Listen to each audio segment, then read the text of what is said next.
Germaine Johnson is back, baby, and an insider warns us that with 53-man roster cutdowns right around the corner, the Jets could have some surprising cuts. We talk about it. Boy Green Daily starts now. I'm going to lose my gosh-darn bananas. Boy Green Daily starts now. Zoinks! Boy Green Daily, Boy Green Daily, Boy Green Daily. Let's go!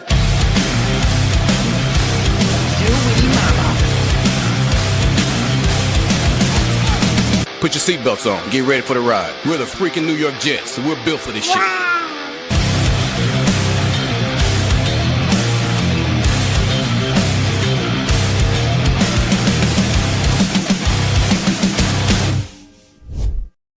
What's going on, everybody? I'm Paul Eston Jr., a.k.a. Boy Green. I'm the New York Jets digital reporter for Heavy.com. Welcome to Boy Green Daily, a daily New York Jets video show, also available where we get your podcast. Good morning, Coffee Club. Appreciate you. Thank you so much. If you're watching on YouTube, like the video, hit subscribe. And I want to give a big shout out to all the new subscribers. We are 120 subscribers away from 8,000, 8K. That's amazing. So thank you guys for joining us on these airwaves. And I don't take that for granted. So thank you for choosing to spend some of your day with me, whether that's live or you guys watch after the fact or what have you. Much appreciated. Let's try to get to 8,000 subscribers as quickly as possible, baby. Let's keep it rolling. So there's a lot to get to here. We're going to talk about, Nick Faria will join us at 8 o'clock. So he'll join us in about 30 minutes here on the show. For those looking for Nick, we've got a lot of questions to ask Nick. Again, we'll talk about an insider's expected curveballs with the NFL roster cuts. That's coming from Rich Cimini. So we'll start there real quick. I want to make sure we get there. Rich Cimini in his Sunday morning column dropped this yesterday saying, quote, expect curveballs. The Jets are a team in transition with a new coaching staff, which means there will be some surprises when the roster is pared down to 53. One of the notable names that Rich Cimini highlighted that is on the bubble firmly, Derek Nottie, three-time Super Bowl champion, Kansas City Chiefs defensive tackle. And I'll be honest, when the Jets signed Derek Nottie, a lot of us said, ooh, nice, a guy next to Quinnen Williams, a guy that had been Chris Jones's Robin for 6 of the 7 years in Kansas City. He was the Robin to Chris Jones' Batman. Maybe he could be that for the Jets.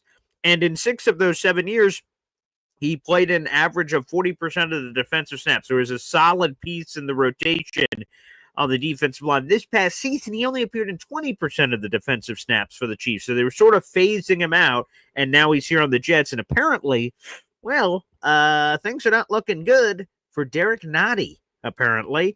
So we have a full article in the YouTube description down below. Zach Rosenblatt dropped an updated 53-man roster cut down following the first preseason game, and a cut he had that he made. Pull out your scissors if you're James Woody. Derek Nottie. Here was his quote on the Derek Nottie explanation. Quote, injuries have complicated things for the defensive tackle group. Depth always was a concern outside of Quinnen Williams. And now Quinnen, has a calf issue. Byron Coward has an ankle issue. They're both sidelined. Derek Nottie has been invisible for most of camp. If everyone is healthy, I'm curious to see how secure his roster spot is. He says his veteran status will likely help him, but in his predictions... Oh, yeah. Cut, snip, snap. Derek Nottie could be on the chopping block for the New York Jets, and we all thought he'd be a key cog in this rotation. But hey, I'll tell you this. If you look at the preseason game over the weekend, the defensive tackle, to me, his stock that is the highest, and I've been pounding the table, is Jay Tufele, baby. Oh, sweet Lord have mercy. He's looking real nice. He's a little boring for interviews, but hey, that's not why we're doing it, baby. That is not why we're doing it. Hey, here you go. Our number one Austrian Jet fan gifting a 5-pack of Coffee Club memberships. Let's bleep and go. And every time 5 memberships or more are gifted, we must play a video package. An Austrian Jet fan wants 1 video and 1 video only. Kevin James. I just got 3 things to say. God bless our troops.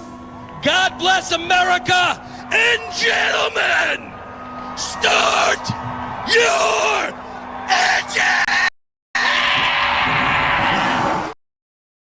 Those 5 new members puts Austrian even further in the lead for our monthly giveaway contest here on the channel. He has 32 raffle tickets, so thank you so much to our number one Austrian Jet fan. Here are the 5 new members to the Boy Green Coffee Club, baby. That is Frank Pow S21, Addison 562, Terry 472, Hank 4464, and Rooney Poo. Are all now members to the Boy Green Coffee Club. And yes, I do not control the YouTube handle thing, but apparently you guys can change that behind the scenes in your YouTube studio display name section. So feel free to take full advantage of that for anyone's names that are different than they normally are. That was a YouTube update. Nothing to do with me. That's above my pay grade. I just want to make sure that is perfectly clear out there in the universe. So those 5 new members to the Boy Green Coffee Club, salute, baby. And look at this, our number one Austrian Jet fan sending in a super chat. Every time we get one of those, we hear from my beautiful daughter, Zariah Luna. Wow. Number one Austrian Jet fan sending a $2 Euro super chat, which translates to a $3. Another raffle ticket here for our number one Austrian Jet fan. I appreciate you. That is 33 raffle tickets for our man, our number one Austrian Jet fan, one of our absolute favorites, of course. Yes, I love my Jets representation and the beautiful country of Austria. The super chat is this: J. Tufele getting off the block with that chop is money. Yeah, he just...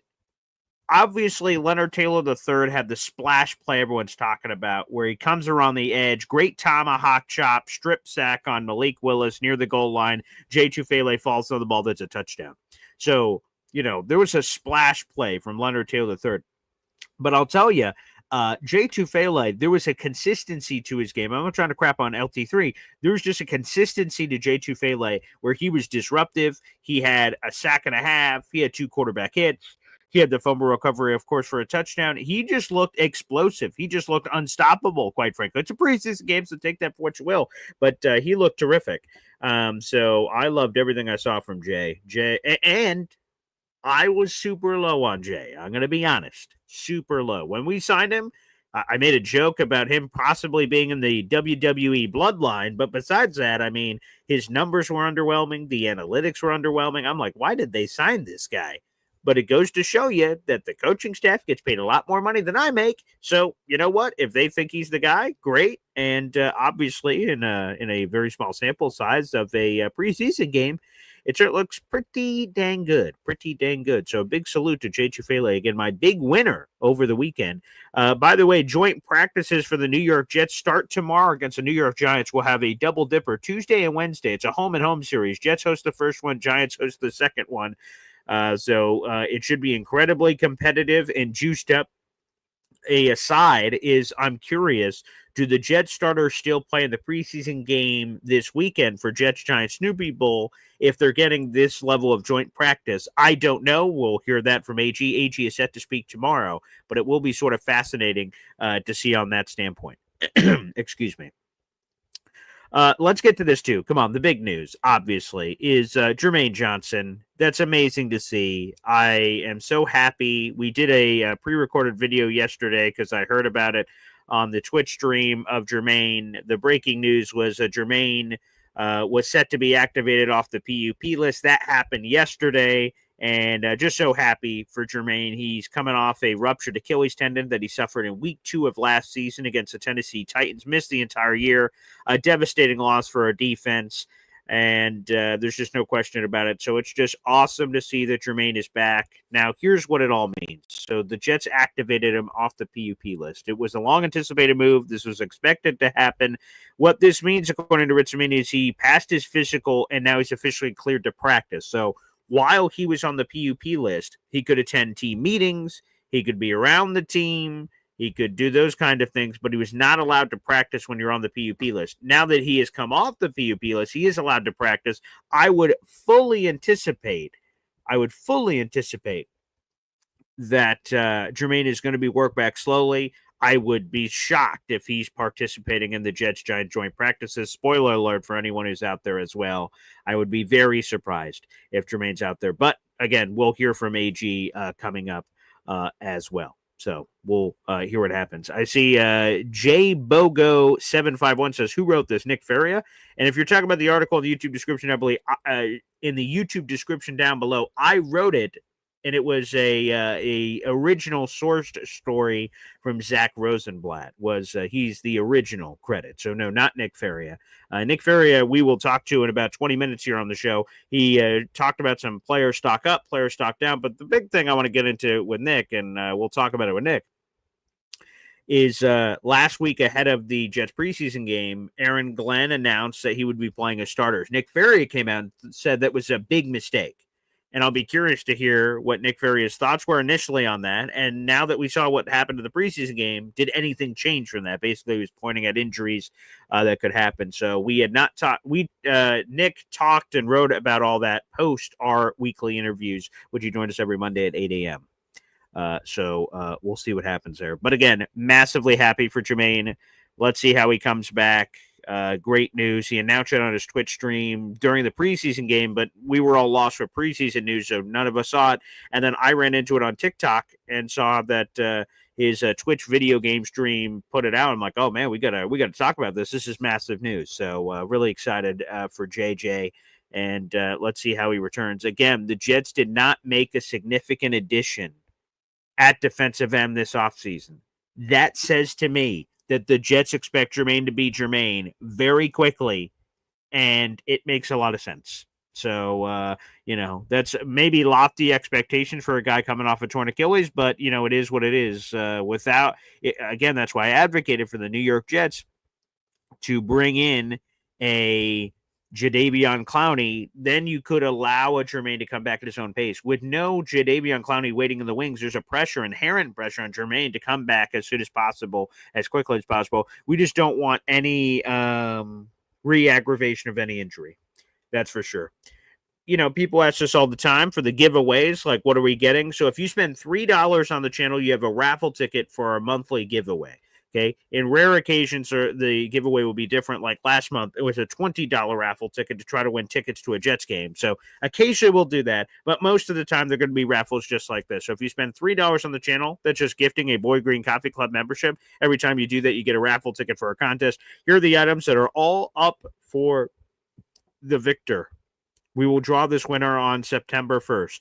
Here are the items that are up for grabs. A random vintage Jets player t-shirt, a blast in the past. I think you guys are going to really dig that. We have a Super Bowl game coin collection coin. This is officially from the National Football League. It's a limited edition coin. It is flashed in 24 karat gold. It's beautiful. I want to keep it personally, but we're going to give it out to the universe. We also have that New York Jets logo Athletic Prime hoodie t-shirt. So you get the hoodie t-shirt with the updated Jets logo. You get an original classic vintage piece, a Super Bowl game coin collection, and the Blast in the Past t-shirt. All of that sending as well. So I hope you guys all good luck and enjoy it. And again, continue to send in your raffle tickets or super chat questions, and we're going to have a lot of fun. So I hope you guys enjoy that. Feel free to take full advantage of that on the show. Yes, I will also say for a Jets Cowboys giveaway for the 300 people in the room across our social media platforms here. If you guys are interested in joining me and 60 screaming Jet fans and Boy Green Coffee Club members, see, Luke is already saying can't wait for the Jets Cowboy game. I can't wait either. I am thinking about it all day, every day, and that is the tailgate. So we are going to the game all together, sitting together, section 228A. Okay, so we're all going to sit together. We're going to party in the parking lot before the game. That's going to be great. And we'll party the night before. I'll explain that in a little bit once we have that all officially booked and lined up.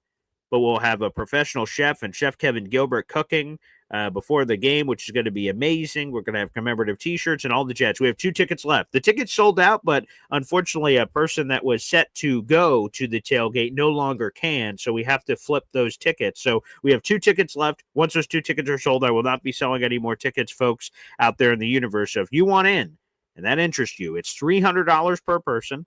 And that's it. For the $300, you get a seat to the Jets Cowboys game. That's section 228A, sitting with all of us.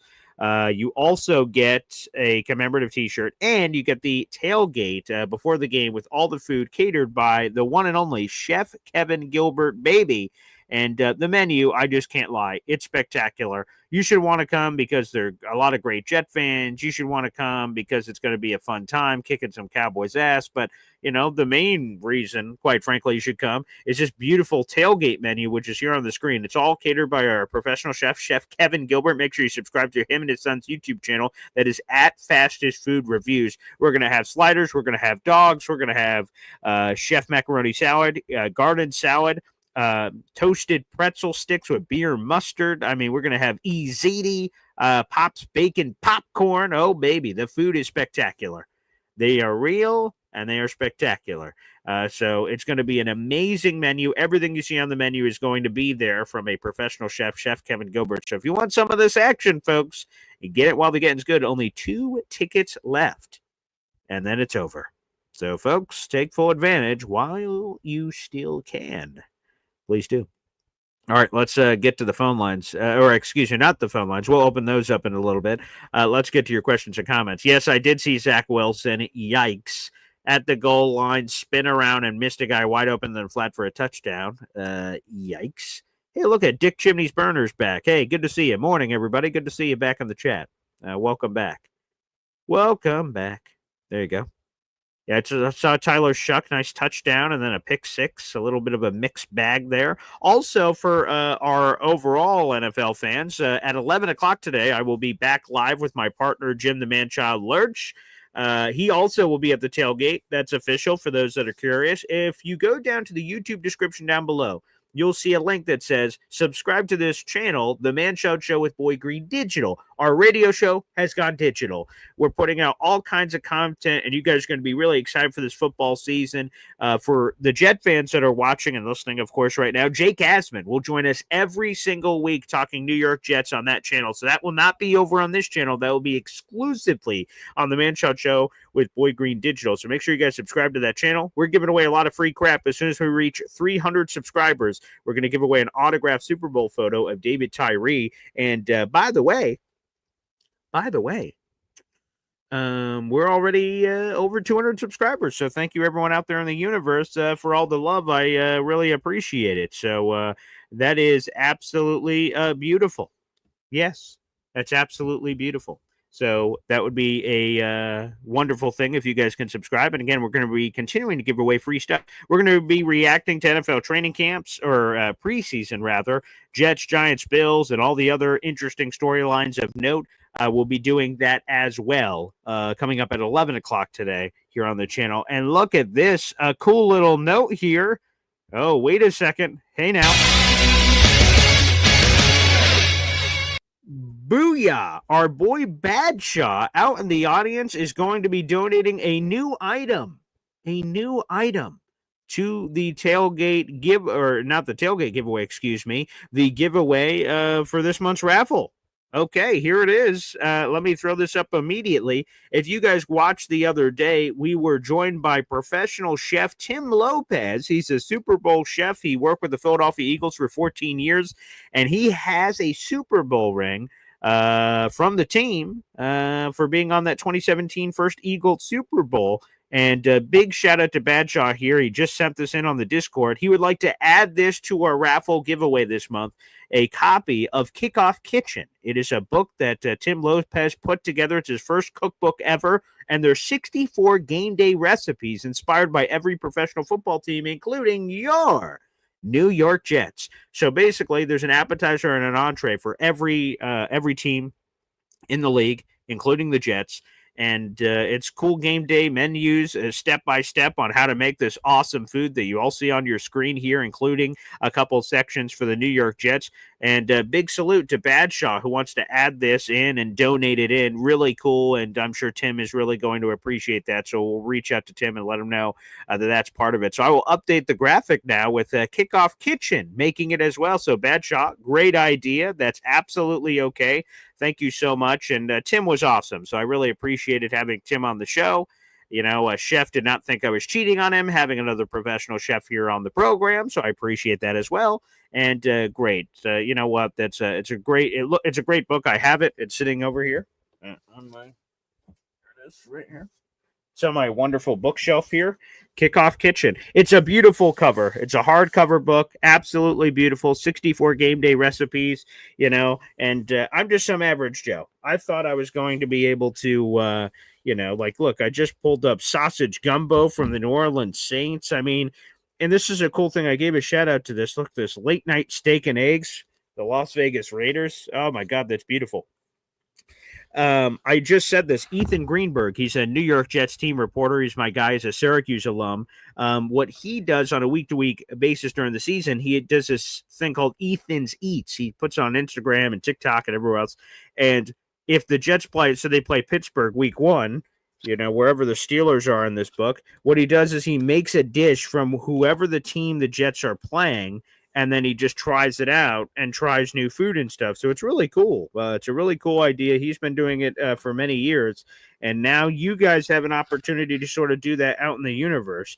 Disco fries? I've never even heard of that. Look at that. The New York Giants disco fries. So there's all kinds of cool stuff here. And thank you to Badshaw. He'll be giving one of these books away as part of our raffle. So that's another reason to start buying raffle tickets as well. You're now going to get, and let's show this up on the screen. I'll fix this graphic later. You're going to get the Super Bowl III minted game coin flashed in 24 karat gold, the New York Jets Athletic Prime hoodie, the vintage Jets player t-shirt, and now Kickoff Kitchen right here. Let's throw this up on the screen again. Kickoff Kitchen, the first cookbook from our guy Tim Lopez, who's a Super Bowl chef from the Philadelphia Eagles. Awesome. Thank you so much, Badshaw. The Boyd Green Coffee Club community is a pretty gosh darn cool community, so I appreciate that, Badshaw. Thank you so much. That's super cool of you. I love that, so thank you. Yes. Let's go. Let me catch up on some things here. Look at J-Boy here on the chat. Appreciate you. J-Boy sending in a membership. That is 23 raffle tickets for J-Boy. He's now tied with DNY for life here on the channel. And I know what he wants. I know what he's getting at. And normally we only do this for 5 raffle tickets, or 5 memberships being gifted. But it's J-Boy. That's what I do know. We're the freaking New York Jets, so we're built for this shit. There you go. That is absolutely beautiful. So appreciate that. Thank you, J-Boy, for sending in that membership, baby. Well represented here on the show. And by the way, that membership went to, make sure we pull this up here on the program. That membership went to TGP Adam. Right. We got to get used to this with all the @ handles. So that's pretty great. So yes, with TGP Adam just got that membership. So excellent. I will add that to the scrolling ticker here shortly. And also you tie with Old Yank and DNY for life. So I want to make sure that's clear as well. So J-Boy, welcome to that group, my good friend. And you are, let me make sure I get the math right. You are 10 memberships away from tying #1 Austrian Jet fan with memberships so far this month. Let's keep answering your questions. And like I said, we'll have Nick Faria joining us here in just a little bit. I can't wait for the tailgate either. It's going to be awesome. I'm thinking about it all the time. I want to make sure I do you guys. I want to do a good service. Speaking of, J-Boy says you should come to the tailgate because it's boy mother loving green. That's true. That's another great reason to go. You'll get to see me, baby. That's for dang sure. So that'll be a lot of fun. I can't wait. Alon says Jets should be better than Miami, but not as good as the Pats. Again, we'll see what happens. I just think that the New England hype train is a little high, but hey, we'll see what happens. NY Jets fandom says, what did the Jets get food-wise? Sure. Let's throw this up on the screen. I think I still have the images of the meals. Let's see if I have it in here. I thought I did. I do not. All right. Well, I got to show you in the book. All right, sure. Let's give some more plugs to Tim Lopez. I'm all about it. Okay. What did the Jets get for appetizer and entree? What did they get? Let me take a quick gander here. All right. AFC East. Okay, I'm in the right spot. Okay. There's the Dolphins. Okay, very nice. Some Cuban sandwiches. Sure, why not? New England Patriots. Okay, sure, why not? I believe the Jets are last. Okay. So here we go. Here are the two. Again, this is Chef Tim Lopez, Kickoff Kitchen, his first ever cookbook, 64 game day recipes for every team in the National Football League. It came with an appetizer and an entree. So for the Jets, so again, it was very important to him, Chef Tim Lopez, that we got something that represented the culture of wherever he picked. So the entree in here, and he said what you would do is you would split this into fours with toothpicks, is a pork roll, egg, and cheese sandwich. Now, we've had some interesting debates on this. Here's the pictures. The pictures look great. So there you go. There is the picture. Excuse me. Whoop. I'll move it this way so you guys can get a good look at it. There you go. Although according to Chef Kevin Gilbert, it's not a pork roll, it's Taylor ham. Now I'm not a local guy to New Jersey, so I have no idea what the hell you guys are talking about. But you guys can continue to debate that. So pork roll, egg, and cheese sandwiches. The pictures look great. I'm not a big ham guy, but the pictures look very nice. And then there's Italian sausage and pepper sandwiches. There's the other one. Look at that. Great photo. I did a great job. Whoever the photographer was did a really good job. But people sort of threw a red flag here because as you can see here on the sandwiches, we got some cheese here.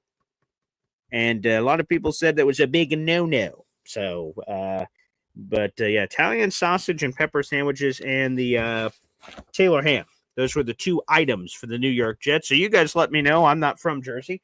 I've only visited for Jet games. So you guys in the universe can tell me whether or not that is worthy choices for the community. But NY Jets fan, NY Jets fandom, that is true. That is it. That's cool. All right, Badshaw says, whenever Chef Kev makes a cookbook, I'll donate 5. There you go. There's motivation, Chef Kevin Gilbert. If you're out there in the chat, and if you've made any cookbooks or plan on it, there you go. 5 out in the universe. Look at this. Our boy Dre Correa, baby. You'll love to see it. He sends in a member shout-out. He's been a member to the Boy Green Coffee Club for 5 months. We appreciate you, pal. Wow. Good morning. Showing love to the coffee club. I appreciate you, Dre. It's always great having you in the chat, my friend. It's always great having you in the chat. Like I said, in a few minutes, we'll be joined by Jets beat reporter Nick Faria of JetsXFactor.com. A lot to get into with Nick. We'll also open up the phone line, so I'll interrogate him for a little bit, and then you guys will have your questions, opportunities here on the show to come on in. So feel free. Let me go here to, I assume this is Mahar Khalil, but again, I don't remember everyone with the ats and avatar signs, so I will just say Mac-Jets for life. What do we think of the rookies that played? Armand Membu looked great. I think he had 10 pass blocking reps, no pressure, so he was good. Let me think of our other rookies. Obviously, Mason Taylor did not play, high ankle sprain. He could be out for a while. Azaria Thomas, our 3rd round pick, did not play. He had an injury. I'm just trying to go through all of our rookies in my head. Who else did I miss? Yeah, so that was a lot of the rookies that played, or was Armand Membu, mostly. So, yeah, I thought the rookies looked pretty good, specifically Armand Membu. He was out there, and that was a great opportunity for the young man. So, yes. JACK says this show always talks about food. We wake up hungry. I guess so. I don't really know. I don't know what the math is on that, but I assume that is part of the equation there happening on the program. Without further ado, there's 2 things here. First off, J-Boy, I appreciate you gifting another Boy Green Coffee Club membership. Thank you very much. I appreciate you.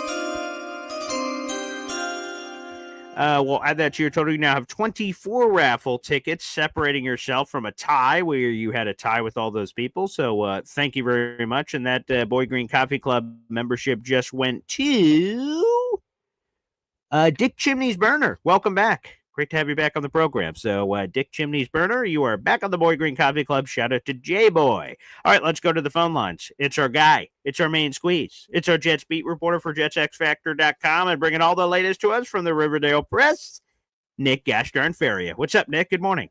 How's everything going, Paul? Well, everything's going good for me, but I've seen your comment mention section, Nick Faria, over the last 7 days. Has been an interesting rainbow journey for you. So, Nick, it's been a lot of fun. It's been a lot of fun. It appears that way. So, Nick, for those that did not know, because this happened, you join us every Monday at 8 o'clock. Yeah. So this situation happened post, that conversation, and then now we're having it for the first time.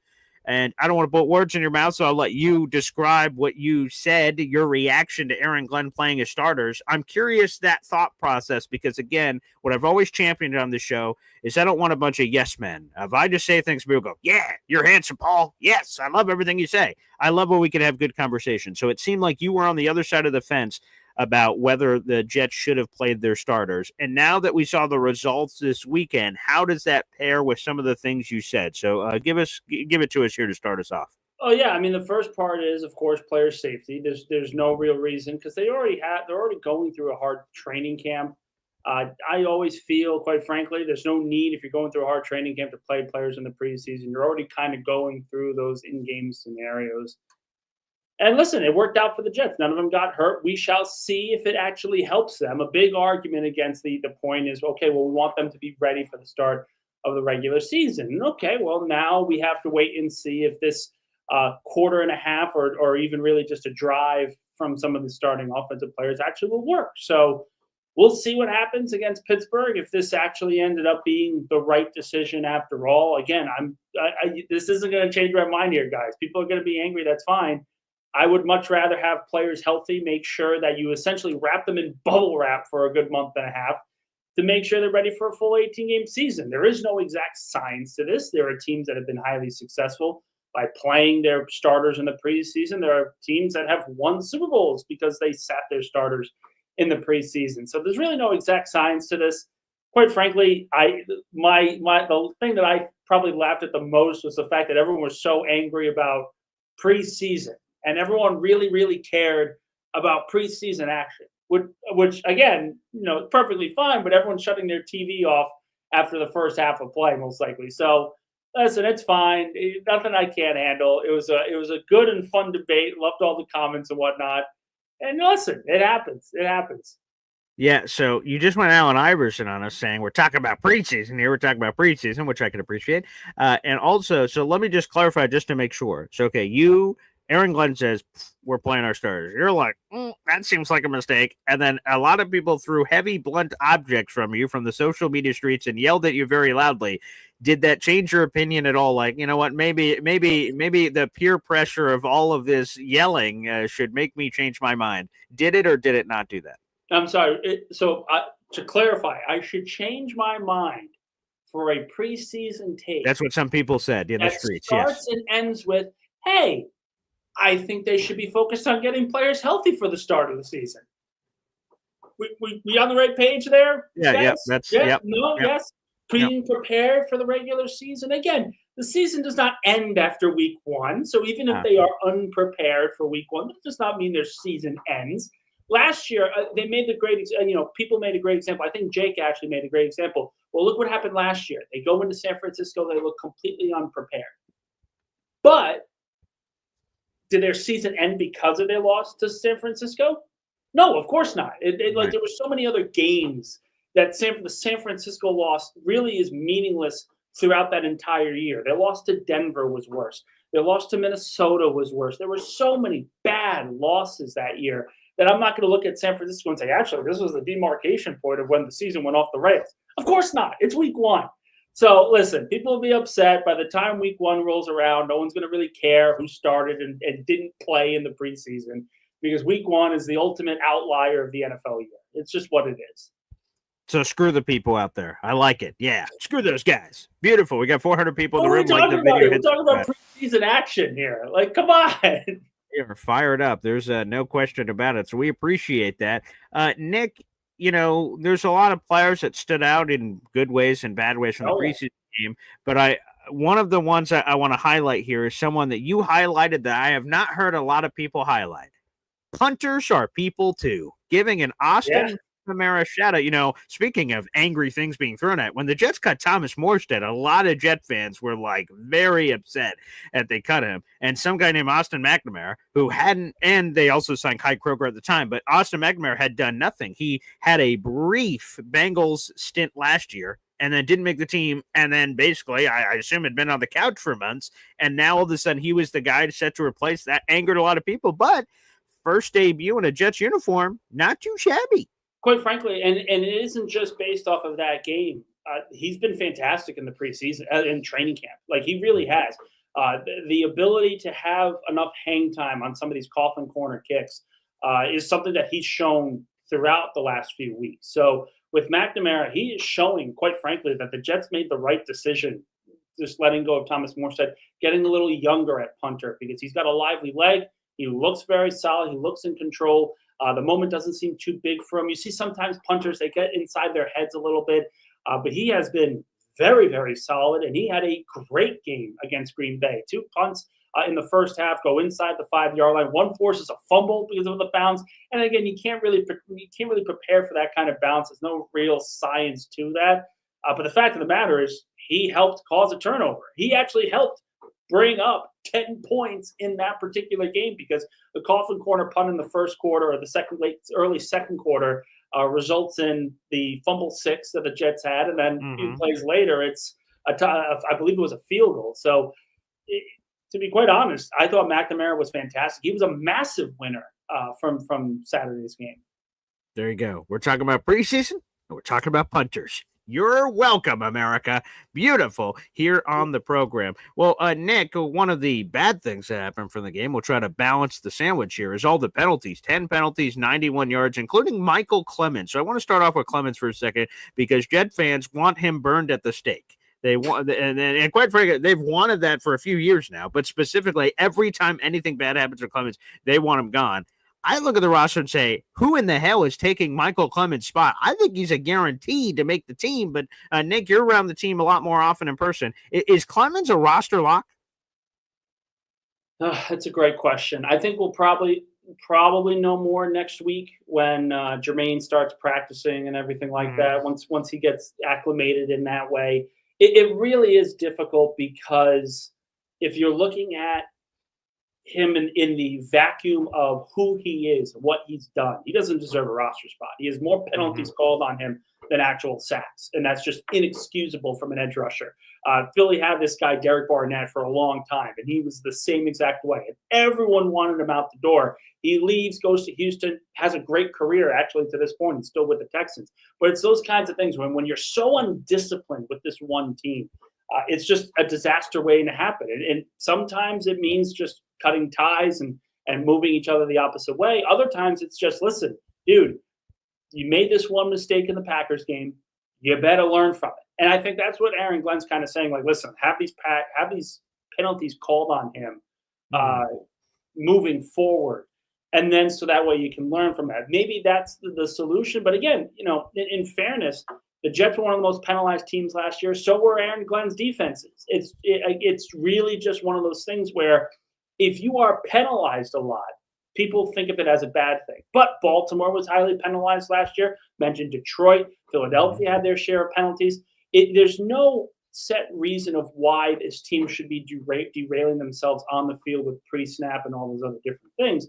But that doesn't mean it's going to be the end of the world for them. So there's a way to be able to manage past those penalties, even though you don't want to see it. It's kind of a two-pronged approach. You never want to see as many as you did on Saturday, but maybe that's kind of the learning tendency of, listen, we are playing with an edge, but God forbid, can we play with some understandable and discipline with that when a player is going towards the sideline? Oh my God. It's so funny. Earlier in the week, we had brought up, I know your Eagles connections, that one of the preseason things me and James Woody highlighted was, hey, do you remember that one time that Quincy Williams smacked the shit out of Jalen Hurts when he was clearly out of bounds? Oh, yeah, that was a funny time. And then we just recapped it, and I looked up the play like, oh, my God. Like, at the time, I'm like, Quincy, what the hell are you doing? So, we remember that in the play. And I was at that game. You were? Oh, my God. Tell us. Yeah, come on. I was at the game. This was before I went on the Jets beat. Okay. Was it before? Yeah, it was before because it was 2022. Before they went on, and that was really the demarcation point of Philadelphia saying, "Yeah, we're not playing our starters ever again in the preseason because this could happen." And what I distinctly remember was Nick Sirianni going after Robert Saleh, specifically Saleh, like, "What the hell are you teaching these guys?" And undisciplined play and playing with an edge is great, but when it comes in borderlines on the undisciplined play, that's when you get in trouble. That's for sure. We'll bounce between some, finishing preseason recap notes from the Packers and moving forward. I do want to talk about the Giants real quick. So the Jets and Giants have a home and home of joint practices. Jets host tomorrow, Giants host the next day. And obviously the starters will be playing in their normal training camp joint practices. But sometimes when we see that in years past, that indicates that you will not see them in the game.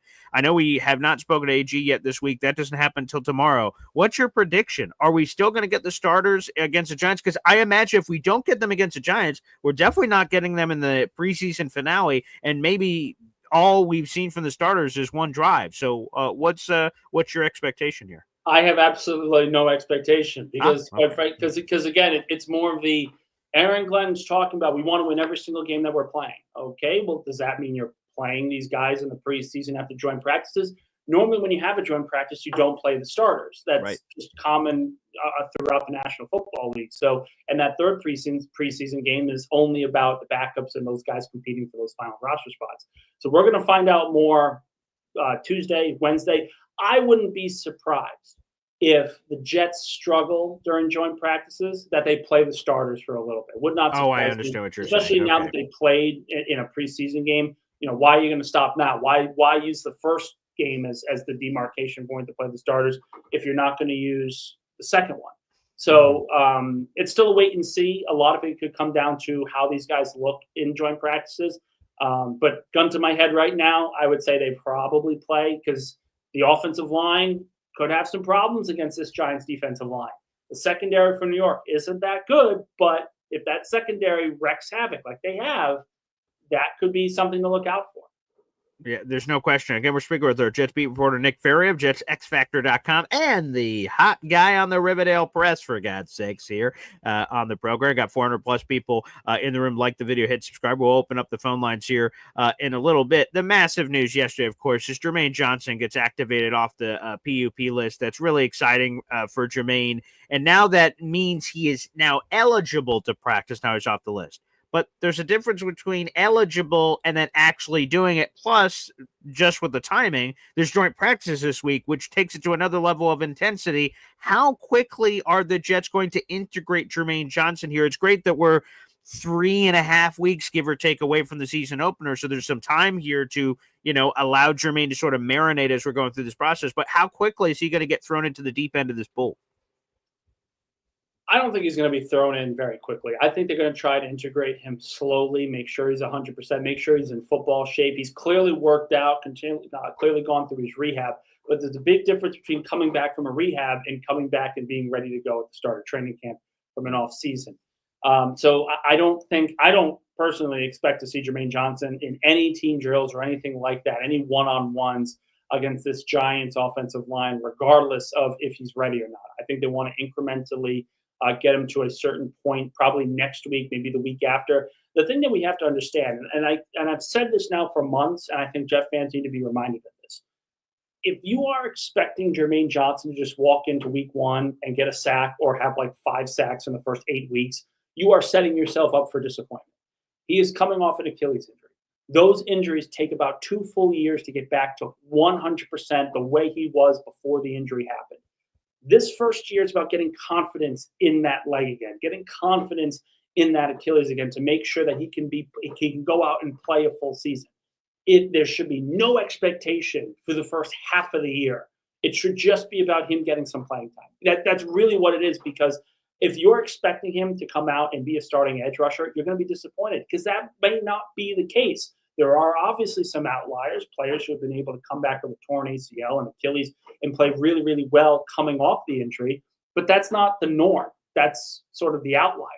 And I think that's the focus. It has to be taken slow when it comes to Germaine Johnson, because it's not just about this year. All the Jets have talked about is winning this year and doing all those different things, but they've also had an eye on the future. And part of that is making sure some of these younger guys have a full season of really get under their wings, get confident in themselves once again, and be healthy really for the first time.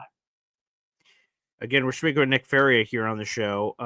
Nick, I wonder if the Jets showed, or perhaps they tipped their hand, perhaps, with the starting 5 offensive line that lined up out there. John Simpson not available, back issues, okay.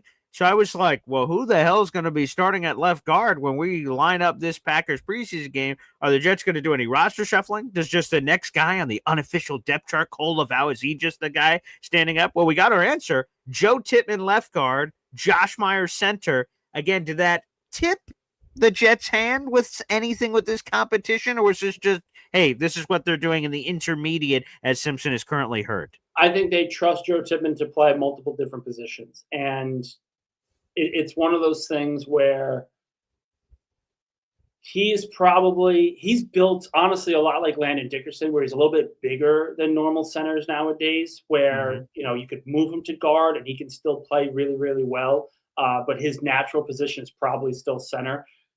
Listen, Josh Myers didn't exactly play well yesterday on Saturday. I believe he had the lowest PFF grade of any starting offensive lineman on the team. You look at the tape; it's really not that good, particularly in pass protection. I didn't think Myers played exceptionally well.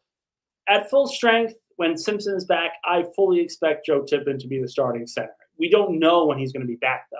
So until he is, you have Tippmann ready to go at guard, and you have essentially your best five guys being practicing together and getting ready to go. So I still think this is Tippmann's job to lose. It doesn't matter if he hasn't taken a snap in a week. He's still probably one of their best interior offensive lines, and putting him on the bench would make absolutely no sense. So I think Myers is there as that depth piece to make sure that the line gets stabilized. But if you're trusting him for a full 18-game season, it's kind of shown in Green Bay. He's a serviceable starter, but if you want to get the best out of these players, get the most potential, Tippmann's your guy. I know Jet fans are going to love when I quote Robert Saleh in August of 2025. So let me do that with a discount double check here. Is that Robert Saleh used to say that George Fant, it's a blessing and a curse. He could play multiple positions. So the coaching staff, long story short, is tempted to play him in all kinds of places that they believe best helps the team. Saleh said a similar phrase about Elijah Vera tackle, putting him out there, putting him over here, this position, this position, this position.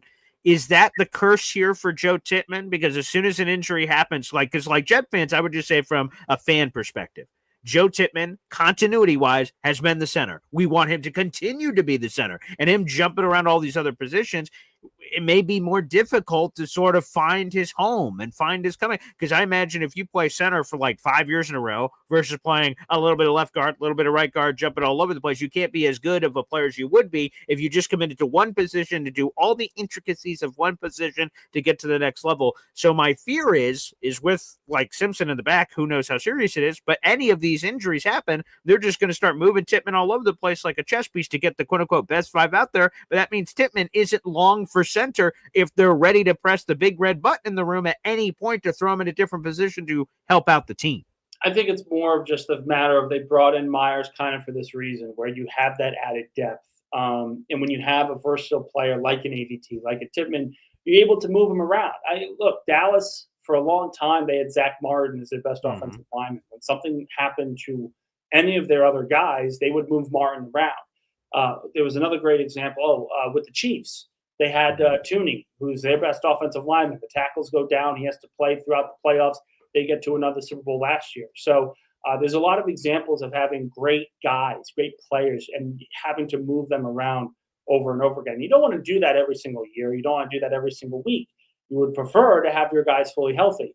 But it's just a matter of making sure that you're versatile and you stay among the elites along your offensive line, so that way you can keep this offense humming. Listen, Justin Fields looked really, really good on Saturday.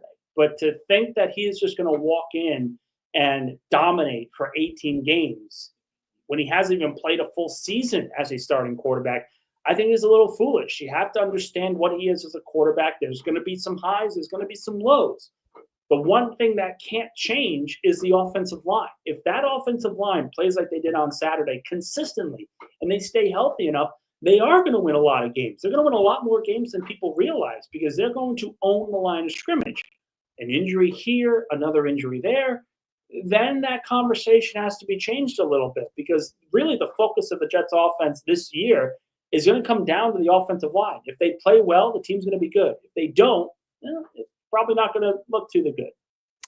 So that's fair. We have 500 people in the room. 200 of them are on YouTube, and I see we only got 65 likes. How the hell does that math work out? Make sure you slap that like button, baby. That's a free way to contribute to the program, so make sure you guys do that if you're watching on YouTube. That helps get this Jet show in front of even more Jet fans out in the universe. Nick, I've got a question. Gosh darn it. When the hell are we going to see Mason Taylor? This high ankle sprain, when's he coming back? The big thing with that is you can't rush it. And this is kind of where you look at for rookie tight ends. The expectations for Taylor have to be altered a little bit because he's missing out on valuable practice time. He's missing out on a few things, the integration of the offense to be prepared for the regular season. This is going to take a little bit of time. High ankle sprains are always tricky. You don't want to come back too early because then you could cause further damage to that ankle. You could really, really hurt yourself for the long run. So the way that I look at it, it's not a matter of when he comes back. He's going to come back. These ankle sprains, they do heal when done properly. But you want to make sure that it's not rushed. And if that means sacrificing the first 8 games of the season to sort of slowly increment him into the offensive game plan, then so be it. This is about a long-term future, not just for him, but for the Jets offense itself. And I saw one of your stock down players or players that didn't do themselves any favors during the game is Jeremy Ruckert, the guy who in theory should be benefiting from all this extra, time that could be available. So Ruckert stock down. What in the world? Listen, Justin Fields targets the tight end position a lot. It's like over 25, 30% throughout his career. So the idea is that these tight ends are going to be given a lot of opportunities. Mm-hmm. In the first preseason game, he's only played he only played a series, so that has to be taken into account. But the tape is not very good in pass blocking. The tape is not very good run blocking. And quite frankly, when Stone Smart walks into the field and he catches a 24-yard screen pass and goes in for a score, that is not exactly the best look for Jeremy Ruckert. And that's just the matter of fact. So he'll probably make the roster. You always want to keep 3 tight ends for goal line situations and blocking specifically. But if he can't block effectively, then what exactly is he here for? Because that's kind of what he's supposed to do as a tight end. You need to be able to block if you can't catch the football and make plays in the passing game. And he didn't really do either on Saturday. I would tell you there were a lot of surprising players for me from the preseason game, but one of the biggest, Andrew Beck. What in the world? I mean, this guy was lining up at fullback, he was lining up at tight end. He was just the safety valve for Justin Fields, seemingly, when things went up. He's like, all right, I'll just dump it off the Beck, see what he can do with it. Man, it sounds like the Jets really have a plan for Andrew Beck. He was, as Aaron Glenn pointed out in the postgame, the first guy that Darren Muji signed as the general manager of the Jets was a friggin' fullback. What was your take on Andrew Beck? Is that our secret weapon for the NYJ? Oh, it's pretty clear he's going to make the roster, right? I mean, normally fullbacks, they're not making it anymore, but he looked great. He was able to move the ball through the air. I thought he did a good job blocking when he was on the field. It's one of those things where in the modern NFL, the fullback position, you're starting to see a renaissance a little bit. And why? Well, because with all this passing that has gone on for the last 15, 20 years, defenses are now faster, but they're also smaller. They're also shorter because they need to be more athletic. But when you have more athleticism than just pure size, just pure strength, then offensive linemen, just teams in general, can run the football. That's why when you look at kind of these matchups, do the Jets have the better quarterback matchup against Buffalo or Pittsburgh or Tampa? No. But they have a matchup piece to this that can potentially allow them to walk off as winners in those particular games. Because if they run the ball effectively enough with their fullback, with their offensive line, they are going to surprise some people because Buffalo is built heavily on stopping the Chiefs. And the Chiefs are all about passing and trying to find any way to move the ball through the air. Same thing, obviously, with the Cincinnati Bengals. Baltimore is kind of a little bit different right now because they want to run the football, but they're still more of a passing, more athletic kind of style on offense. So it's one of those things where you have to understand in the modern NFL, the game is changing so much. The game has changed so much that you want to have this power run style to your game. And that's where the fullback is kind of making that return. And if you can have a fullback who's running and receiving the football well, that's even better. It certainly seems that way. It's been a a pleasant surprise. Good for Jet fans. Again, any players that step up that we didn't expect, I think that's only good news for the rest of us. Let's do this. We'll open up the phone lines next, and you can say all the nice things you've been saying to Nick Faria in the comment section to his face. So that's coming up next right here on Boy Green Daily. Oh, boy. Boy Green Daily, Boy Green Daily, Boy Green Daily. Talking Jets football, man. Boy Green Daily, Boy Green Daily, Boy Green Daily. New York Jets Football Club. Offense, defense, special teams, watch Jets football with Boy Green. J-E-T-S, Jets. Let's go. If I had a guitar, and not just Jets, Jets, please don't yell at Nick Faria calling in here on the show. We'll see. We'll see if people take advantage of that opportunity. That is the pinned comment right now on youtube.com/boygreen25. You're watching on Facebook or Twitter. That's wonderful. I love anywhere, and audio-only listeners and the people who are watching the replay. That's all wonderful ways to enjoy the show. But the optimal way is, of course, live here on YouTube. So feel free to call into the show and say some things to Jets beat reporter Nick Faria, who's joining us here on the program. Again, the pinned comment coming up here on YouTube as well.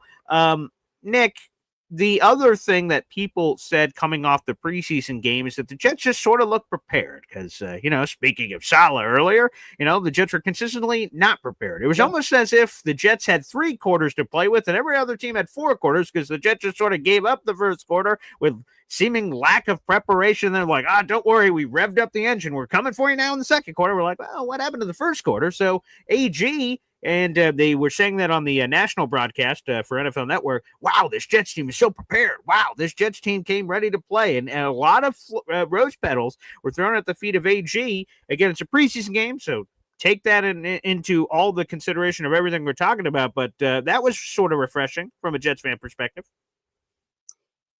Yes, and it's a great thing. You want to see your team prepared. Again, this is kind of what I'm saying. Okay, great. John Harbaugh, they had that record of preseason wins for the Baltimore Ravens. Right. That's great. Okay, that doesn't get you into the Hall of Fame. The big test for Aaron Glenn, of course, is those first couple of weeks. Those first 5 games. Is that team going to be prepared and ready to go? And that's why I say, listen, the preseason, great that they look this way. Let's see this continue going into week 1, going into week 2 against teams that were playoff teams last year. And everything I said, and again, people kind of misinterpreted this, my take on preseason and playing the starters as me saying that Aaron Glenn's an idiot. It's this, it's that. I got to be honest, guys. Nowhere in that article did I say that Aaron Glenn was a bad coach. Quite frankly, I said, listen, he's done a lot of things right. He's done a lot of good things here. He's brought physicality back to training camp. He's brought physicality and discipline back to training camp. All these things are great. I disagreed with him playing the starters. And in reality, we're going to find out if Glenn is right in that mindset. Because as I mentioned before, there are coaches who play their starters in the first preseason and really did not look good week 1. There's coaches who didn't play their starters and they looked unprepared. There's no exact science here to this. And we're going to find out if Aaron Glenn's idea, if his plan worked week 1 and moving forward. A big concern that I have is the physicality of training camp is sort of going to break this team down later on in the year. You kind of look at what happened with Mike Tomlin in his first year. The main focus was when he was first head coach of the Steelers, he really went through a physical training camp and it broke the team down at the end of the stretch. They really just fell off a cliff. There were so many injuries. They lost in the wild card round. Obviously, Jet fans would love a chance to get to the wild card round, but you obviously want to make sure that they're 100% ready to go throughout a full 18-game season. It's not about being prepared for week 1. It's about being prepared for the full 18. And I think that's where we're going to find out just how good Glenn has been in terms of preparation. You can prepare for a preseason game. It's a lot different going in week 1 when you take on a Steelers team with Rodgers, who is going to want to kick the shit out of this team. He's going to want to absolutely obliterate MetLife Stadium. You're going to play the Bills the week after. All those things are working against the Jets. Can he prepare this team in a way that gets them in the win column at least once within those 2 games? I love what I've seen. A lot of people love what they've seen, we have to wait and see in regards to that. Yeah, and then you go to the next 2 weeks. It's the Florida trip, week 3, Tampa. They're the only team in the National Football League, or in the NFC rather, that's been to the playoffs 5 straight years. Think about that. That's a crazy stat. The Jets trotted that stat out. So the Bucs in Tampa, that will be difficult. The short week to the week 4 Monday Night Football game against the Miami Dolphins in Miami. It'll be at night, thankfully for the Jets in the heat, but it's still not going to be comfortable, I imagine, in that scenario. So there's a lot of challenges, obviously, with the beginning of the New York Jets schedule. Nick, let me ask you this. Aaron Glenn has said all the right things about penalties. We're going to clean that bleep up. We're going to do this. And Jet fans like, yeah. That's what we want to hear. But what we want to see is no more penalties. Or not no more, because that's probably unrealistic, but, a reduction in the penalties, because the green and white scrimmage wasn't pretty, and this game wasn't pretty. So we're hearing the right things from AG, but how concerned should Jet fans be that, they're the most penalized team in football last year? Aaron Glenn and his defense had a lot of penalty issues that a lot of people don't talk about last year. So that's part of the identity. Again, take it for what you will. They had a million injuries, so all kinds of random players were playing. So context there. But how concerned should Jet fans be about this penalty situation? Because he's saying the right things, but so far, we're not seeing results that are changing the massive penalties we've been getting. Well, it comes down to the one thing that Tony Adams said. I think it was last week. It's not really a coaching thing, because Robert Saleh was saying the same exact stuff. We have to be more disciplined. You have to be more disciplined. It comes down to the players in a lot of different ways. And I can't remember who said it. I think it was Holtz who said it. It was coaches get so much of the blame and way too much of the credit. This is about the players. If the Jets are as undisciplined as they are, that's not really a coaching thing. That's a players thing. It's understanding where you are on the field at all times, making sure you're making the right plays, making sure you're not going off sides when you have the ball and you know when the ball is going to be snapped, which happened a couple of times in this past game. So the discipline side of things, Aaron Glenn is saying all the right things. Robert Saleh said all the right things. We can argue about how great it looked for Aaron Glenn to be able to be yelling at his players essentially on the sidelines to get their, what's out of their what's, and making sure that they were disciplined. But Tony Adams said it best. This is about the players. It's about the players actually stepping up and doing it. They didn't do it with Robert Saleh, as Adam said. Otherwise, Saleh would probably be here. They didn't do it the last couple of weeks with Aaron Glenn. We shall see if this new no-nonsense disciplined approach ends up changing things for the Jets. So it's, again, we're 3 weeks out from the regular season. There is still plenty of time for all of these problems to be fixed. And quite frankly, let's be honest, would you rather these penalties happen now or during the regular season? You want to get it all out now instead of then. So it's really just a matter of getting the players to make sure and understand that these penalties are not going to fly. I like what Aaron Glenn did in those preseason games, making sure that there wasn't going to be, there was true consequences to it. Michael Clemens left the game, McCurry Ball left the game, all those things. Is that going to change how the teams play, how the players play? That is the question that will need to be answered week 1 and obviously throughout the season.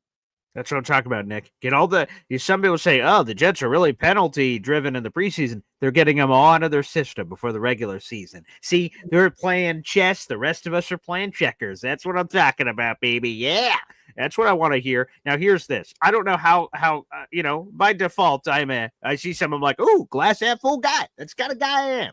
Tanner Engstrand, the offense, I'm like, oh. But then I'm like, I've spoken to coaches before and done interviews. They say we don't game plan bleep during preseason games. You guys have no idea out in the universe when you guys are watching these games. So I'm balancing those things I've heard from coaches before and what I saw on the field, which I liked. There was just a balance. There seemed to be a plan, which seemed to make a lot of sense. So what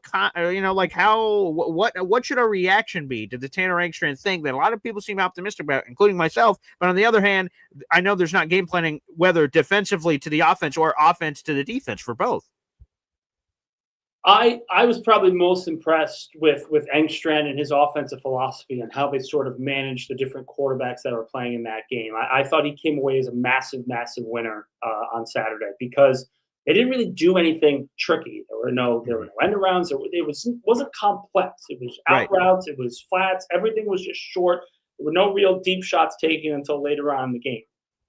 And that's what you want. I mean, for Justin Fields, the big mark on him has been his release and his ability to read defenses. Those are major concerns going into the regular season. But in that particular series, he took what the defense gave him, went through the different checkdowns, and the checkdowns were wide open. Listen, people want to see the ball stretch down the field, but if there's a nice 5-6 yard completion that you can take where you allow the player to get some yak, then you do it. It's really that simple. I mean, Brady made a career off of that mindset. If you're going to give me the short pass, I will take the short pass and I will win a championship. So I thought specifically keeping Justin Fields on target, keeping him within the realm of the offense, not allowing him to do so much, making him more decisive. That was fantastic. And quite frankly, I loved what I saw from the offensive plan because it allowed Fields to be himself. Aaron Glenn mentioned they want him to play quarterback before training camp started. You saw an inkling of that, really that we haven't really seen a lot throughout training camp. It's been a lot of ups and downs, some really good, some really bad. That was really the first time where I looked and said, that looks like an NFL quarterback. That looks like someone who's going through his progressions, who's moving through quickly in his progressions, but he's not, I would say, going too fast. Some quarterbacks go too fast. Fields was right on schedule. He was decisive. The offensive game plan was fine. That you could not have asked for a better philosophical run without showing anything complex from Tanner Engstrand. How many linebackers is this Jets team going to keep? Because I keep going back and forth in my head. And then Germaine Davis, I loved what I saw from him in the preseason game. Obviously, he's got first-round pedigree. Marcelino McCrary-Bowles made a lot of plays. He also had a stupid penalty in the game as well. So you sort of factor that in. And I've seen a few different Jets beat reporters out there have very different predictions for like, oh, they're only going to keep like 3 or 4. Oh, wow, they could keep 5. Like, okay, so you have 4. So, okay, there. 4. Okay. And again, it comes down to where the modern NFL is. You look at the AFC. Baltimore, the offensive line is not as great as it once was. So the questions around them and their running ability is going to be up there. Kansas City's offensive line has been restructured in a way, but are they going to focus on running the ball? The receiving core has been really bolstered the last few years. It's a lot of pass-happy teams. And if you do that, there's not really a big need for linebackers. And that's just the reality of the situation. I wouldn't be surprised if they keep an extra corner or an extra safety, maybe even an extra edge rusher over another linebacker. I currently have Jamin Davis of McCrary-Bowles, the last two making it, and they sort of go with that. Whoever the third linebacker is will be there, but then they'll replace Jamie Sherwood, kind of like what Sherwood was with C.J. Mosley. He was the third linebacker and then replaced whenever one of those guys got hurt. Let's pour one out for Zaire Barnes.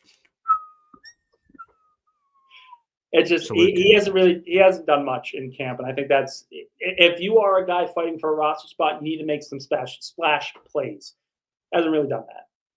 You mentioned that you have to make some splash plays, especially for a linebacker that's that deep on the bench. Yeah. That means special teams. And speaking of special teams, a guy that I saw like a heat-seeking missile out there, Quantez Stickers, and being that gunner. And again, we all talk about what he could be, hopefully as a corner, and he's very confident in himself. Obviously, in like January, he said, "Oh, I'm going to be a starting corner on this team." Now, I don't anticipate that happening unless a series of injuries happens. But I like his moxie, and seeing him make those plays on special teams, that sounds like his path to the roster here, Nick.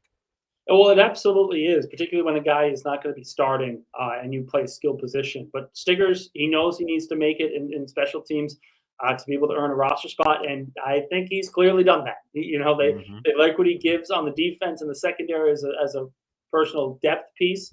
And then when you have a guy like that who can go down the field and tackle and force a fumble and do all these great things, it's even better. So I think Stiggers, his standing on the team in the 53-man roster is all but secured after the preseason opener. And it's those kinds of things. And you never want to make a decision based on one game.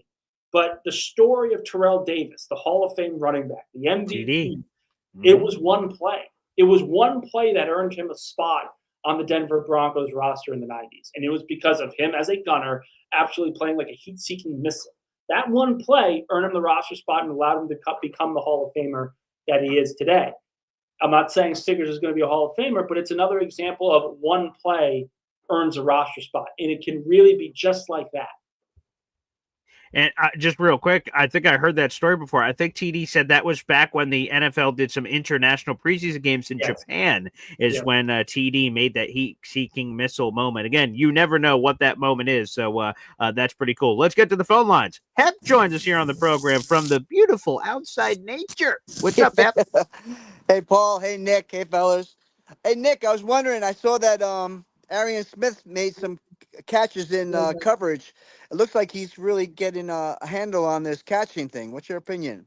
I mean, he's been fantastic. The drop issues that he had in Georgia are nowhere near as bad as it has been in the NFL. And if that's the case, he has the speed, he has the route running ability to have been a second, third round pick. Obviously, the size is a little bit of a question, but a big issue for him were injuries and drops. Well, if the drops are solved and he's been durable throughout the preseason, then what are we talking about here? It really feels like this team got a steal. Yeah, I think you're right, and he's not afraid to block too. He's feisty. If he really pans out, I mean that really sets the Jet, because pairing up with Justin Fields' accuracy on the long ball. I mean that's problems for other teams. What's your opinion on that? Well, I think there's certainly potential for him to be wide receiver 2 by the end of the year, maybe even wide receiver 3. There's just not a lot here on this team outside of Garrett Wilson. I mean, Reynolds, Tyler Johnson had a good game. Lazard's now, his arm is in a sling. No one really knows the severity of that. There's a lot of questions at receiver. And if someone steps up, that's where you kind of look and say, okay, let's try this out. And I think with his speed, I made this comparison in rookie camp. I continue to make this comparison now. It's Deshaun Jackson-like, where he can get behind a defense, and if he burns a team for a 40-yard pass once a game, changes the whole complexion of how the offense looks. It really does. I love it. I can't wait. See you guys in the rebound. All right. Thanks, Hap. Just real quick, we mentioned injuries, right? Al Lazard's in a sling, so we don't know what's going on there.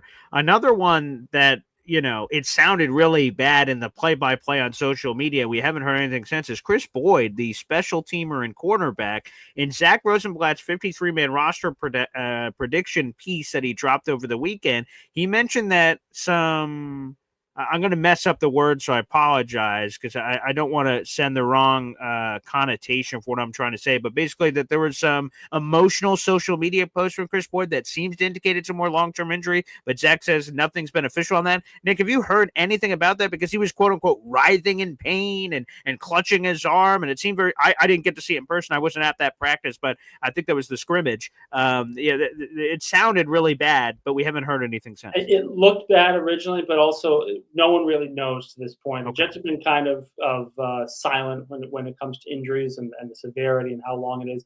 Some teams are different. Other teams kind of even bury the hatches down even more. Just comes down to preference. But we'll know more probably Tuesday, Wednesday, and then moving forward. I will say the one thing I've loved, and again, I have not been at these press conferences. Hopefully one day I'm closer and that will be more possible more frequently. But AG seems like he's just like, hey, man, here are the injuries. Like, it's not the Saleh stuff, because he keeps getting a lot of runtime. I don't know what the Vegas over-under number was on Saleh references on the show, but apparently slammed the over. But he was awful with injuries. He either said he felt great about somebody and then they died, or he felt, like terrible about someone and then, they rose from the ashes. So it was a bizarre roller coaster experience. It seems like AG has been more straight for the most part of just sort of saying what's on his mind. And again, it's the straightness that I think a lot of people like. It's well, listen, he's dealing with this. We don't know when he'll be back, but this is what he's going through. And that kind of openness will be a helpful thing to allow fans to sort of come on and defend you a lot, because you want to make sure that you're giving them the right information like that. So it comes down to a couple of different things, but it's still too early, and we just don't know enough about Boyd. We don't know enough about a lot of these players. When is John Simpson returning? When is Quentin Williams going to be returning? Sure. All those questions haven't been answered yet, but we're not at the point of, oh my God, what are we going to do without these guys? We're not at that point yet of freak out where people should be worried about the future of this team. Fair enough. Let's go back to the phone lines. Mr. Famous Fulton joins us here on the show. Oh, wow. Good morning. How are you? Whoa. Thank what is you. going on? I like those shades. Okay. Yeah, thank you. Yeah, we just went to the Indiana State Fair on Saturday. Oh, very nice. How is the Indiana State Fair? Oh, it's wonderful. We have Clydesdale Clydesdale horses. Oh, nice. Okay. We've got some wolves. We got Mighty Mike. He does Mighty like Mike. lifting. Yep, Did you say Mighty wolves? Mike. They have Yep, wolves I there? did say. Yep, I Wolves. said wolves. Okay, wolves and Mighty Mike. Who's Mighty Mike? What? He is. He was with the weightlifting competition, and he was from Canada, and he Okay. does this competition, Oh, and it's pretty fun. Canadian Yep, Mighty Mike. it Oh, sure okay. is. So let me ask, hey Nick, how much can you bench press right now? What's going on? Me, I What's your haven't bench pressed in a long time, man. I got to get in shape. I do more running than weights. Okay, so you think you could beat Mighty Mike in a race? No, I could. no, No. not at all. Okay. I Okay. Not haven't at all. worked out in Okay. a long time. Okay. All right. Well, Mr. Famous Fulton, thank you for the update. I hear you. What did the America's Got Talent thing happen over the weekend? We did just past, or is it this upcoming weekend? Oh, it's still going on. Oh, American I Idol. think I think I missed American it. Idol. I think I made it to the next round. Oh, wow! Congratulations. Okay, so Yep. hopefully we keep seeing you, pal. Good luck on American Idol. Thank you. I appreciate it. There he is, Mr. Famous Fulton, always bringing it here on the program. All right, American Idol. They always record the seasons ahead, so Mr. I don't even know if he's allowed to be saying these things. Probably not, but anywho, Mr. Famous Fulton, good luck, I think. I'm sure we could get rid of this in post. No one's watching this whatsoever. Back to the phone lines. Johnny Boy here on the show. Johnny! Hey, Boy Green, Nick, what's going on? How you doing, buddy? Oh, just living the dream, Victory Monday, baby. First of many this year. Let's go. Eat the W. Yeah, it was Nick was talking a little bit about it, about seeing Justin Fields go through his progressions. One of the highlights for me that I liked a lot was he slid to his left, then he went up in the pocket and still was able to deliver a strike where, in the past, there's been a lot of talk in regards to Justin Fields that he can't do that. And he could just bail, right? He doesn't see it. He just I got to run. Right. It seemed like he just was patient, and that was refreshing. Yeah. But one of the things that I did like was seeing Tanner, to each quarterback that came in, you could tell it was different play calling for each quarterback. Right. It was custom built. Right. Yeah.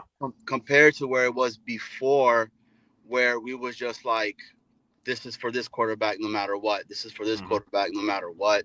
And then seeing the little splash play of a tight end screen, that's something that we've not seen in I don't know how long. I was like, there's something here. Yes, was the play calling vanilla? I would probably say yeah, because it's preseason. You don't want to, showcase any of those plays yet. But to see for the first time Tanner and kind of see where this office could potentially go to is something that's exciting. And then seeing Coach Glenn keeping individuals accountable and pulling them by I know a lot of people don't like that. I know a lot of people are on the whole thing about, that's a man at the end of the day. You don't want to belittle the dude in front of everybody and all that. But if you mess up, and somebody needs to put you in your place. And it has to be the head coach. And I hope that this continues, and I hope they clean up the penalties. One of the things that I did want to talk to you guys about was just two things. Yeah. The running back position, right? You guys think that's something that we could potentially carry more running backs than what we're thinking? All right, so Nick, so let's just start on that point. Nick, I was called an idiot. Not the first time, and certainly won't be the last. But I said that here's what I think. I think the Jets are keeping 4 running backs, the 3 we all talk about: Brees, Saul, Braylon Allen, Isaiah Davis, and Donovan Edwards. And obviously, I think Andrew Beck, as you sort of indicated earlier, it seems like a pretty clear roster lock for the plan outside of an injury or something. And people in the social media street said, Paul, you're an idiot. There's no way they're keeping that many running back fullbacks as part of the roster. But with how much you're running the football, why in the hell wouldn't they chip off the block of another position to contribute to this, considering how important of a piece that is? So, Nick, it's the most important question you're going to answer today. Is Boy Green an idiot or not? No, they're keeping 4 running backs, but I will say, That's not counting the fullback. I think the fullback Not is its counting. own Okay, separate good. thing. You mentioned Donovan Edwards. I don't think it's going to be Edwards. I think it's going to be Nguanu, because him as a returner is when he's healthy, he's one of the best in football. Sure. And unless he gets hurt, that's your special teams guy. And it makes absolutely no sense to me to cut Nguanu if you're not going to have some of these other guys like Arian Smith or Corley take reps at the returner position. So I look at Nguanu as the team's kick returner. He showed what he could do last year, and that's your fourth running back. I think Beck is probably sort of that borderline third, fourth tight end / fullback. It's its own position. I don't count it as a running back. Okay, go ahead, Johnny. Yeah, he kind of hits on what I'm about to get ready to ask. Was one of my biggest concerns going into this game was the special teams, and it seems like we really shouldn't have been worried about it, right? Because it looked pretty. Angels got it, baby. Yeah, it looked pretty clean compared to what I thought it was going to be, and big shout out to Stiggers, man. I mean, he's one of the guys that I'm been rooting for. Yeah. And he's doing whatever he needs to do to be able to potentially make this team, even if it is on specials team, just given the opportunity. And that's what I wanted to say to end this whole thing. This whole entire team is really buying into what Glenn is doing. When you're watching the game, you're actually seeing wide receivers run the complete route and run it out, compared to years in the past where you would not see that. You would see them and they're like, just put their hands up and be like, that's it, I'm done with it. The Isaiah Davis, if he doesn't outsell that one run, does Bills potentially score? I don't know. I mean, it made it look a little bit more easier. So it's something to continue to keep building on. Preseason, yeah, I understand that, it's preseason and stuff like that, but they answered a lot of the questions that I think a lot of the fan base wanted to see. And I hope it keeps going. I mean, week 1 is literally around the corner itself. Oh, my God. That's when it's going to matter. So we're almost there. Johnny, thanks, brother. Appreciate you. Peace. There he is, Johnny Boy, joining us on the show. All right, we'll get one last phone call in, and Indy, it's you, buddy. I know you and Nick Faria and these lovely chats, so let's see what we got. I'm not going to bust on Nick today. I actually have a good, legitimate, serious question for Nick. Legitimate, serious question. Yeah, okay, I love when those come from Indy. Okay, great. We talk about the penalties, right? All these penalties. Now, the difference between the penalties, if you look at what the penalties were compared to what the penalties were last year, do you attribute any of these penalties that we had against Green Bay to the overly aggressive nature that Aaron Glenn is? I mean, when you look at the 3 unnecessary roughness, you had Sauce that got one. You had the offsides, the first defensive play, the offsides. That is right. Those are just players that are just wound, and not Sauce because that's just his game. I also don't think the Sauce penalty. I thought the Sauce penalty was bogus. He was in coverage. I didn't really like the call there. But. We didn't have that one holding penalty on that return, that long run by Edwards. That was kind of a. Oh, that was awful. That's not a hold. Right. That was awful. So the offense didn't create a lot of penalties. We didn't have the delay of games. We didn't have.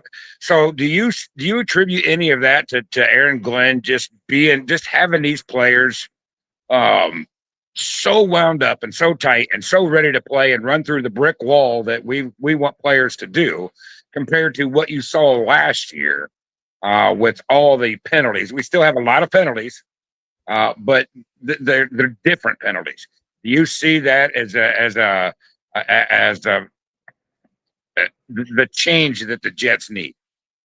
Talk to me about this if this continues in week 2, week 3 of the regular season. Because here's the thing. I want your opinion now. You're not afraid to give your opinion. So yeah, I know you got one. No, so here's the thing. I think context needs to be included with all of this, because it is the preseason, and a lot of these guys are fighting for roster spots. So there are going to be moments where they're a little overzealous with some of these plays. There needs to be discipline. And what I don't think, because Aaron Glenn's consistently talked about penalties, and he says it, in almost every single press conference he has. That's why I'm like, well, this isn't the coaching staff. This is the players. This has nothing to do with coaching staff and accountability for players or anything like that. This is just players, pardon my French, not being stupid. And that's really what it comes down to. Just make the play, come off the field, do your job. You have Michael Clemens getting into a scuffle after the play. You know, what purpose does that solve? The guy was clearly jacked up. He wants to make the roster. He wants to prove his worth. All those things are really, really great. But then you have to add that discipline side to it. So the way that I look at it right now is, yeah, some of these penalties need to be addressed. But how do they get addressed when it's the players that are actually doing it? The late hit out of bounds, which was just so obvious. You know, you're kind of just like, what are you doing, man? Those kinds of things. I look at it and I say, listen, maybe this gets fixed. Most likely it'll get fixed. I love the fact that there weren't a lot of pre-snap penalties. There were a few, but there weren't a lot. So the construction of how these teams are moving in and out of the huddle is really good. It's just a matter of making sure that these players play within the limits of the snap and play within the limits of the whistle. The way that I looked at it, it was more overzealous than anything. Let's wait and see how that looks after the second preseason game, after the third preseason game, those kinds of things. Right. Yeah. I just saw the big difference of this team looked far more prepared. It looked a little, they came out of the gate looking like they were ready to play. And BG, you addressed it earlier, pretty much the whole season last year, we didn't even play in the first quarter. We didn't even exist. We should have just started the game in the second quarter and gave the other team a 7-point lead right off the bat. That was the handicap that Saleh brought. And I think that if nothing else, at least maybe we can get 4 quarters out of this team. They set the bar high, and that's big. And it's about making sure they are prepared for the full 18 and not just week 1. That's the other question to this. But we're going to start the whole hashtag suck it, Farah, because there you go. That doesn't make. I appreciate you. I do. We bust your chops, Nick, but we still do appreciate you, and and thanks for coming on here every Monday. Giving us the opportunity to tell you that to your face.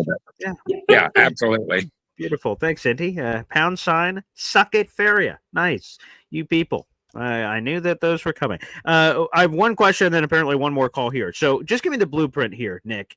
What's the blueprint to Malachi Corley making this roster? Doing more than making a single catch for 8 yards.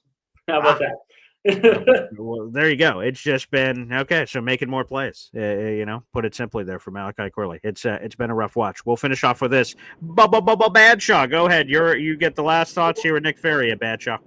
What up? So I was listening and it cut out when Johnny was talking about Donovan Edwards. So Nick, you don't think he's going to make the roster? It cut out when you were answering him. Yeah, I think the numbers aren't there for him. I think they'll probably keep 4, and if they want to focus that special team around the 4th one, then it's Nguyen, it's not Donovan Edwards. It looks really good, but a lot of really good running backs that show out in the preseason get cut. Danny Woodhead got cut. Those kinds of guys that looked really, really good in the preseason were just stuck behind great running backs, and they have to get cut because of it. And that's unfortunately where I think this is heading for Donovan Edwards. So even if he has 2 more preseason games like he had week 1, you're like, basically there's no way you see him. So what you're saying is this. So if that 70-yard touchdown would have counted for Donovan Edwards, he would have made this roster? I don't even know if that would have been guaranteed. No. I really don't, because they already have the 3. It doesn't seem like they're willing to change those 3. And if they were, then that's a different story. But they're already having 3. They're going to keep 3. And then you look and say, okay, well, what about the 4th, potentially a 4th?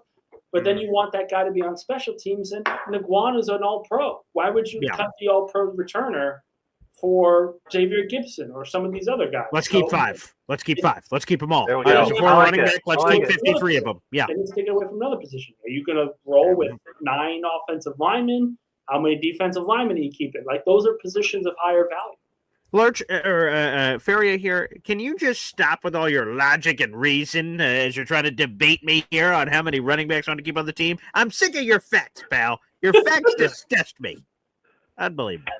Exactly. Badshaw, thanks for the call, brother. Appreciate it. And Nick, just as Indy said, the not the suck at Faria thing, the other thing, where we really enjoy you coming on each week. It's really cool to get your insight. So, Nick, well, you heard from the fans, and I'm sure you'll continue to hear from the fans. So that's perfectly fine. Doesn't mean I'm wrong, and that's all that matters. That's right. Mic drop out of here, Nick Faria. Oh, God, that's a lot of fun. All right, well, shout out to the 700 people in the room across all social media platforms. Just think about that for a second as you're one of the 700 people out there and you're listening to the show right now. On August 11th at 8:59 in the morning, 700 people are like, what's this Jet show all about? That's unbelievable and unbelievably humbling. So thank you guys so much for doing it. And 175 of the 700 people are watching on YouTube right now. Make sure you guys like the video. That is the free way to contribute to the show. We're trying to get to 8,000 subscribers. How do we get there? Of course, 8,000 people deciding to subscribe, but also you liking the video puts this YouTube show out in front of other Jet fans. It tells YouTube, oh, you like this show? Other Jet fans will like this show. So please hit that subscribe button. We're live every single day at 7:30 in the morning, and most days we're live multiple times a day. As a matter of fact, in 2 hours, I'll be live again. We'll be talking all NFL preseason, which I'll be talking Jets, Giants, Bills, any big NFL preseason storylines, all football, all the time. That'll be coming up at 11 o'clock with myself and Jim, the Man-Child Lurch for the Man-Child Show, Boy Green Digital, which streams live on this channel as well. Thank you, everybody, for joining us. Tomorrow and the next day are joint practices. Jets, Giants will keep you updated with all the juicy details and all that. Thanks, everybody, for tuning in, and we'll see you in a couple hours right here on the Boy Green YouTube channel. Thanks, everybody, for tuning in,